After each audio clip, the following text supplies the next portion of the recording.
Megastar Chiranjeevi 70వ birthday celebrations ఘనంగా జరిగాయి. ఈ సందర్భంగా చిరు చేస్తోన్న, చెయ్యబోయే సినిమాలకు సంబంధించిన అప్డేట్స్ సోషల్ మీడియాను షేక్ చేశాయి.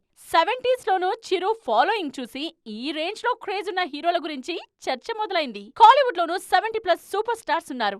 మాస్ గాడ్ రజనీకాంత్, లోకనాయకుడు కమల్ హాసన్ 70 ఏళ్లు దాటిన తరువాత కూడా థియేటర్స్ లో మాస్ హిస్టీరియా క్రియేట్ చేస్తున్నారు.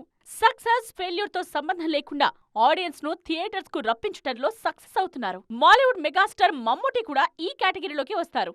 ఏజ్ 70 క్రాస్ అయినా ఇప్పటికీ ఏడాదికి 3 సినిమాలు రిలీజ్ చేస్తున్నారు మాముక్క. సీనియర్స్ లో మరే హీరోకు సాధ్యం కాని రేంజ్ లో జోరు చూపించడంతో పాటు ఈ వయసులో బోల్డ్ ఎక్స్పెరిమెంటల్ క్యారెక్టర్స్ తో షాక్ ఇస్తున్నారు. సీనియర్ జనరేషన్ కు ఇన్స్పిరేషన్ గా నిలిచిన స్టార్ అమితాబ్ బచ్చన్. ఇప్పటికే వరుస సినిమాలతో బిజీగా ఉన్న అమితాబ్ 82 ఏళ్ల వయసులోనూ సినిమాలతో పాటు టీవీ షోస్ కూడా చేస్తూ తన జూనియర్స్ ను ఇన్స్పైర్ చేస్తున్నారు.